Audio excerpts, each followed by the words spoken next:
Assalamualaikum warahmatullahi wabarakatuh. Alhamdulillahirabbil alamin. Allahumma shalli ala sayidina Muhammadin. Teman dan sahabat semuanya yang dimuliakan oleh Allah Subhanahu wa taala. Kita melanjutkan kajian kita di dalam kitab Fathul Mu'in, masih di dalam pembahasan pelaksanaan zakat. Qala al-musannif rahimallahu taala nafa'anallahu bihi wa bi ulumihi fi darini amin. Tanbihun ay hadza tanbih. Adapun ini ialah suatu peringatan. Al-Ajharu.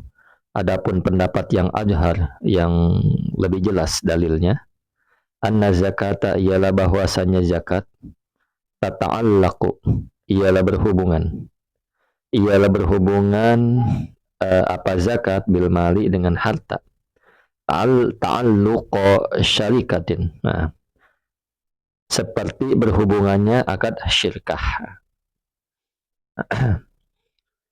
Kita lanjut dulu ya, ini biar panjang baru kita jelaskan.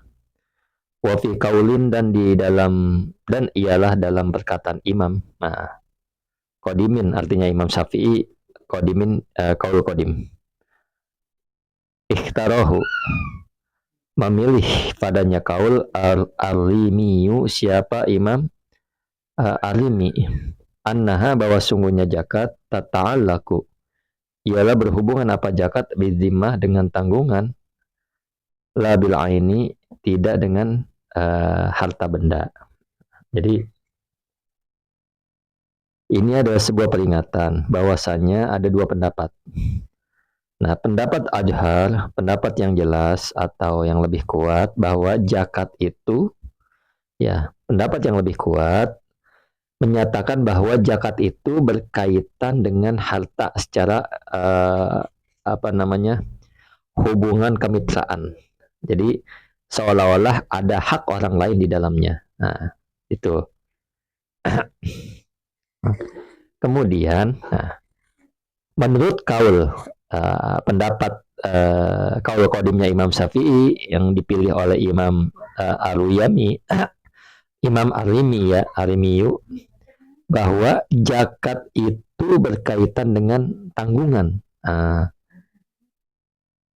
Ya, berkaitan dengan tanggungan. Nah, jadi pihak luar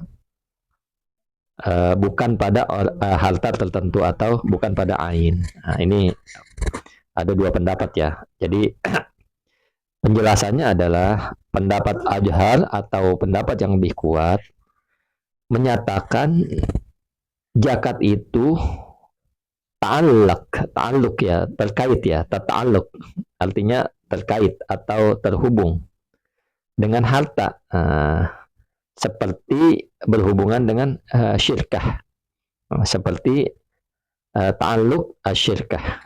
Artinya zakat menempel pada harta itu sendiri. Jadi seolah-olah ada pemilik bersama sebagaimana syirkah. Nah, seperti itu ya. Antara pemilik dan orang yang berhak menerima zakat. Jadi ada kepemilikan bersama antara pemilik dan orang yang berhak menerima zakat. Jadi ketika seseorang wajib zakat, maka sebagian dari hartanya bukan milik murni lagi. Bukan murni miliknya lagi, maksudnya seperti itu. Nah, karena ada orang lain seperti mustahik yang berhak menerimanya. Nah, jadi kalau lebih jelas contohnya misalkan ada seseorang memiliki 100 juta. Nah, ya, sudah nisab ya, mencapai nisab ini misalkan. Terus sudah haul dan terkena wajib zakat dia ya, sudah terkena wajib zakat. Maka 100%, 2,5% dari 100 juta adalah 2,5 juta, 2 juta 500 ribu. Nah, maka dianggap milik mustahik, bukan milik dirinya sendiri, seperti itu. Namun di sini ada kaul qadim. Kaul qadim. Pendapat kaul qadim, pendapat dari Imam Syafi'i yang lama ya, yang dipilih oleh Imam Arimiyu. Bahwasanya zakat tidak menempel pada ainul mal atau pada benda harta itu sendiri, tapi pada zimmah atau tanggungan, atau kewajiban orang ya, pada tanggungan kewajiban orang. Jadi maknanya seseorang wajib mengeluarkan zakat, tapi tidak harus dari harta yang terkena zakat itu. Jadi misalkan dia boleh membayar dari sumber yang lain, seperti itu ya. Nah, ta'alluq syirkah maksudnya ada lafaz ta'alluq syirkah ya. Di sini ta'alluq syirkatin. Nah, jadi ta'alluq syirkah ini maksudnya eh, apa ya? Zakat itu seperti zakat itu terkait dengan harta sebagaimana terkait dengan akad syirkah. Kenapa demikian? Ya, karena memang zakat yang tadi dijelaskan itu sebenarnya kalau sudah mencapai nisab dan sudah haul dan sudah wajib dibagikan zakatnya, itu bukan harta kita. Ada harta orang lain, harta mustahik yang berhak menerimanya. Sebagaimana harta syirkah. Harta syirkah ya hartanya milik berdua, ada hak orang lain, seperti itu ya. Nah, kemudian Allahumma sholli ala sayyidina Muhammad wa ala ali sayyidina Muhammad. Fa'alal awwali, maka atas pendapat yang pertama, annal mustahiq, bahwasanya orang yang berhak menerima li zakati pada zakat syarikun ialah sekutu biqadaril wajibi dengan kadar yang wajib. Wadzalika, dan adapun syarik atau sekutu ya. Adapun itu syarik li'annahu, karena sesungguhnya malik atau pemilik harta lau imtana, seandainya enggan siapa malik min ikhrajiha, daripada mengeluarkan zakat, akhadaha, maka mengambil pada zakat al imamu, siapa imam, minhu, darinya si malik, orang pemilik harta, kohron, dengan paksa. Nah, kama sebagaimana dibagikan, kama yuksamu sebagaimana dibagikan, al malu apa harta, al mushtariku yang dimiliki bersama, kohron dengan paksa, idza imtana, bila enggan, ba'du syurokai, siapa sebagian teman, min kismatihi, daripada membagi harta, seperti itu. Nah, jadi menurut pendapat pertama ya, yang mengatakan zakat melekat pada harta seperti misalkan hak syirkah ya, bahwa orang yang berhak menerima zakat adalah sekutu. Maksudnya memiliki harta sebagian besar yang wajib dizakatkan. Nah, jadi hal ini karena memang jika seseorang menolak untuk mengeluarkan zakat, imam atau penguasa itu berhak mengambil zakat itu secara paksa. Nah, seperti itu ya. Jadi kalau seseorang udah wajib zakat, dia tidak mau bayar zakat. Nah, imam wajib mengeluarkan atau imam berhak mengeluarkan secara paksa. Nah, sebagaimana harta sirkah. Nah, sebagaimana harta yang dimiliki bersama, serikat ya. Nah, boleh dipaksa untuk dibagi jika sebagian daripada sekutu menolak pembagiannya. Nah, ini persamaannya di sini. Nah, kalau ingin lebih jelas bahwasanya kalimat ini memperkuat pendapat yang menyatakan bahwa zakat menempel pada ain, al-mal ya, benda atau harta benda. Penjelasannya bahwasanya annal mustahiq li zakati syarikun biqadaril wajib, artinya mustahik zakat dianggap sebagai syarik atau sekutu dalam harta itu sesuai dengan kadar zakat yang wajib, misalnya 2,5%. Nah, ya ini sebagai penjelas lengkap aja. Nah, li'annahu law imtana'a min ikhrajiha akhadha al-imamu qahran, bahwa bukti zakat itu sudah bukan milik penuh mujaki, pemberi zakat lagi, karena memang pemerintah boleh memaksa mengambilnya, seperti memaksa pada harta syirkah jika salah satu enggan. Jadi persamaannya ini sudah dijelaskan. Kama yuksamul malu al-mushtariku qahran. Sebagaimana harta ya Kama yuksamul malu al mustaraku kohron.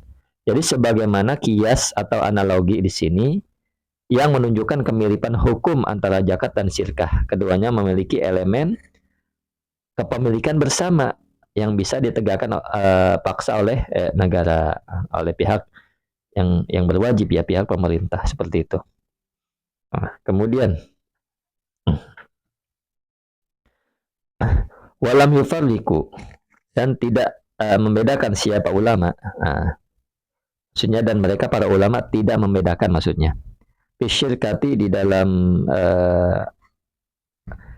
akad syirkah, bainal aini, di antara benda, wadaini, dan hutang, ya, di antara harta benda dan hutang. Fala yajuzu, maka tidak boleh li rabbihi, bagi pemiliknya dain.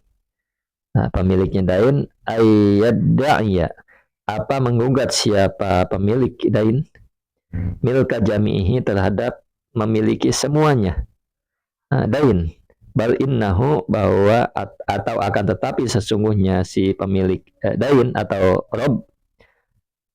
robbuhu atau li rabbihi, ya, jadi hu ini kembali lapat li rabbihi ini.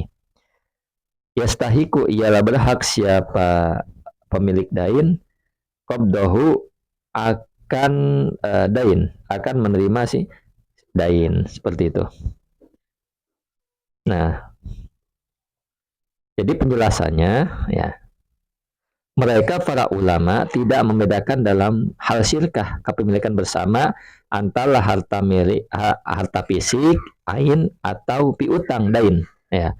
Jadi para ulama tidak membedakan dalam hal syirkah atau kepemilikan bersama antara harta fisik atau ain dan piutang atau dain. Nah, maka tidak boleh bagi pemiliknya dalam syirkah, ya, untuk mengklaim bahwa seluruhnya miliknya, melainkan ia hanya berhak untuk mengambil bagiannya. Nah, seperti itu.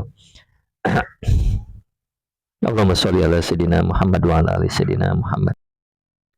Kemudian walau dan seandainya qala, berkata siapa si zauj, suami, ba'da haulin, setelah haul, setelah sempurna 1 tahun. Nah, ini masalah lain lagi, ya. In abrotini, ya, jika membebaskan siapa kamu perempuan nih kepadaku, min sodaqiki, dari mas kawinmu, fa anti, maka adapun kamu, tolikun, ialah tertalak. Fabro'athu, maka membebaskan siapa jauh-jauh kepadanya suami, minhu, dari sodak. Nah, lam tatlik, maka tidak tertalak siapa si jaujah.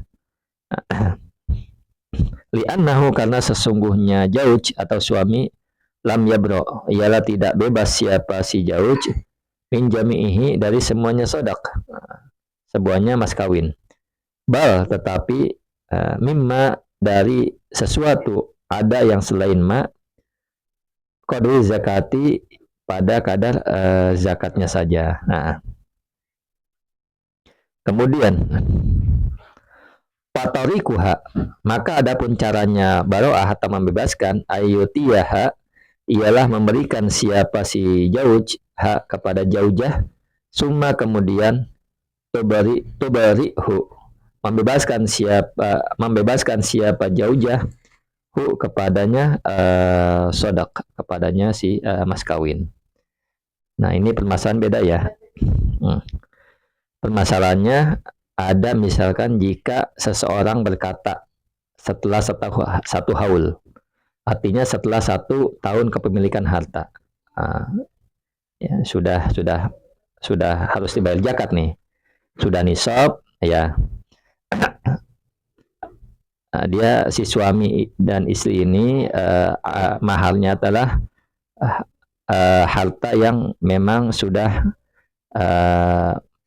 masuk hitungan zakat. Jadi misalkan maharnya adalah 100 gram emas, tapi dihutang.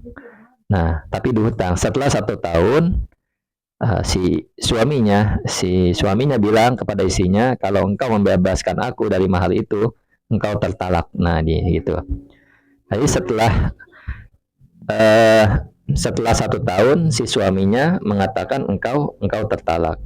Nah, kemudian suaminya bilang ketika engkau membebaskan aku dari mahar itu engkau tertalak.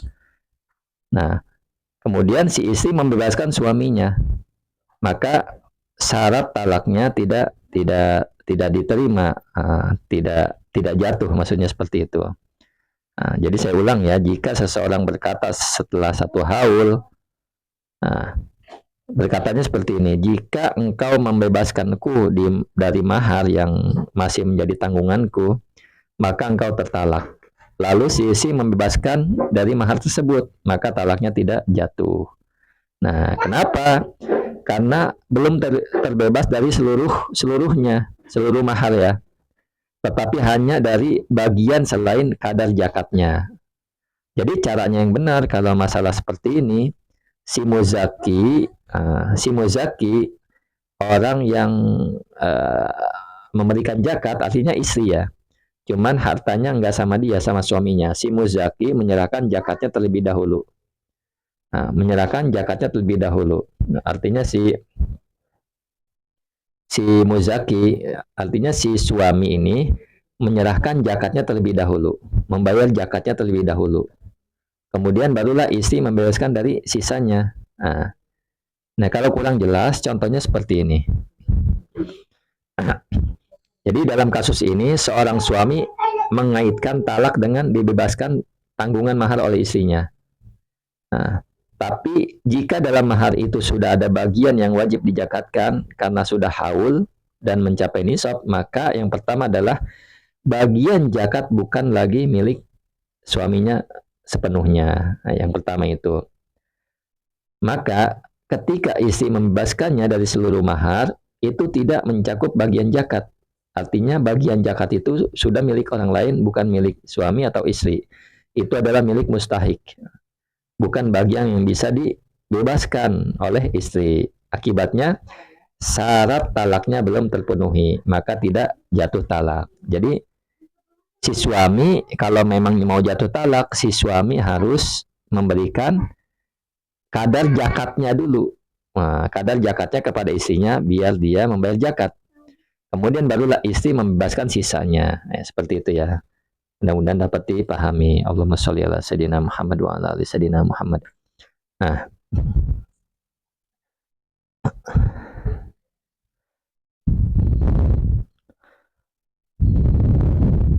kemudian ya kalau mau dicontohkan dengan harta dengan angka ya misalkan 100 juta. 100 juta kan zakatnya 2,5% itu 2,5 juta. Artinya si suami membayar istrinya sekedar zakatnya 2,5 juta, biar istri memberikan kepada mustahik, sisanya 9,740 9 juta, 99 juta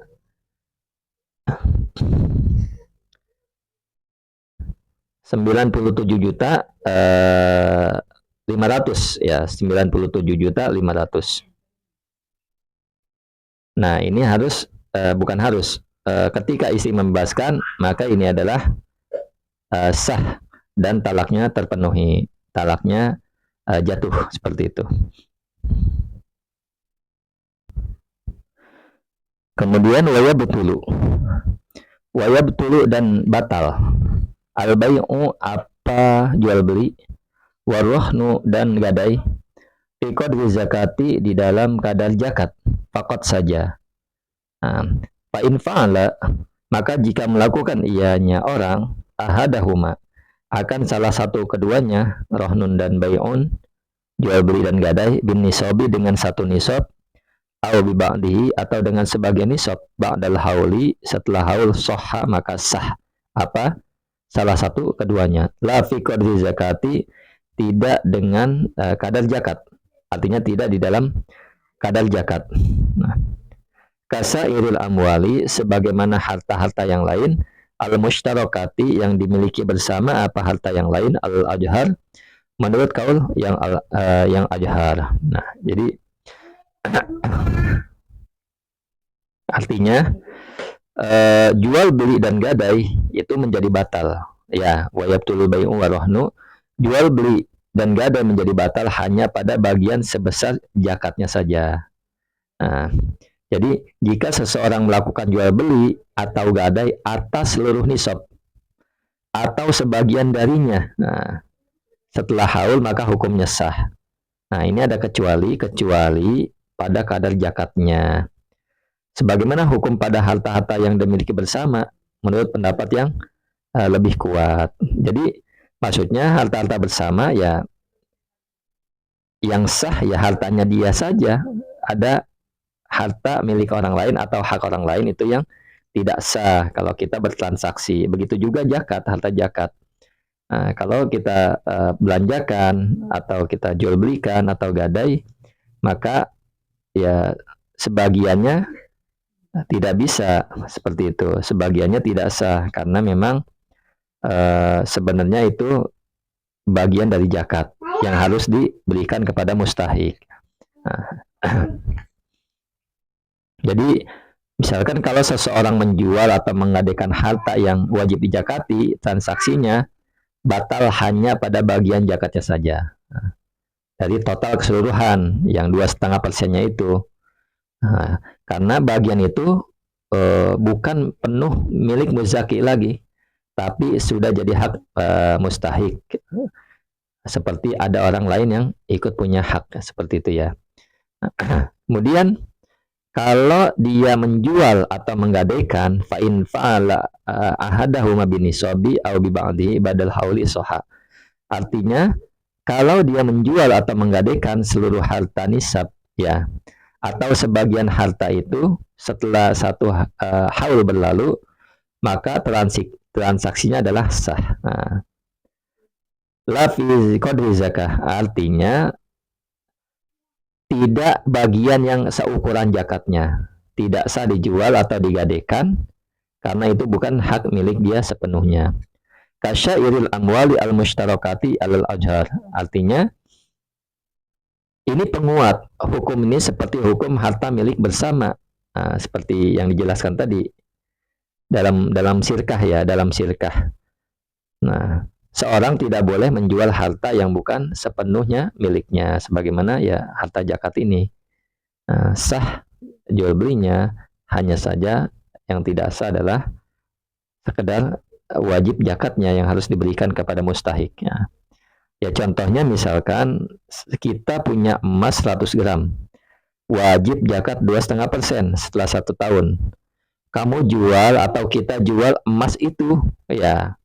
Jadi menurut pendapat ini, kita Fathul Muin ini bahwasanya 97.500.000, 97,5 gram sah dijual. Tetapi 2,5 gram zakat ya tidak sah dijual karena milik mustahik ya, seperti itu. Nah, kemudian Allahumma sholli ala sayyidina Muhammad wa ala ali sayyidina Muhammad. Naam ya. Nah, yasihu sah apa jual beli. Nah, jadi sah apa ahaduhuma maksudnya adalah jual beli dan gadai. Fi qadriha di dalam kadarnya zakat. Fi mali tijarati di dalam harta perdagangan. Lal hibatu tidak sah apa terhadap hibah atau pemberian fi qadriha di dalam kadarnya zakat fihi di dalam harta dagangan. Nah, jual beli naam itu ya, jual beli sah. Yasihu fi qadriha fi mali tijarah. Artinya jual beli sah pada kadar zakatnya dalam harta perdagangan. Nah, tetapi tidak sah hibah pada kadar zakatnya dalam hal tersebut. Nah, penjelasannya adalah ini rincian hukum berdasarkan jenis harta. Yang pertama sah jual beli atau rohan gadai. Nah, saya ulang ya. Sah di dalam keduanya. Keduanya itu jual beli dan gadai ya di sini. Di dalam kadarnya zakat, di dalam harta perdagangan. Nah, jadi meski zakat telah wajib, seseorang itu masih boleh menjual bagian yang seukuran zakat. Karena apa alasannya? tabiat harta dagangan memang untuk diputar atau dijual, maka zakatnya tidak menghalangi transaksi, ya, transaksi sah. Lal hibatu fi qadriha fihi, artinya tidak dengan hibah. Kalau bagian yang seukuran zakat itu dihibahkan, bukan dijual, tidak sah. Karena hibah itu mengandung manfaat umum, atau muawwadoh, ya, pertukaran seperti jual beli. Jadi hibah itu tidak mengandung manfaat umum atau muawadah, pertukaran seperti jual beli. Maka zakat tetap melekat dan menghalangi keabsahan hibah. Karena itu menghilangkan hak mustahik tanpa ganti rugi. Lain halnya kepada tijaroh, malu tijaroh, harta jual beli, ya. Ini hartanya diputar, maka itu yang dibolehkan. Kalau hibah itu menghilangkan hak mustahik tanpa pengganti. Nah,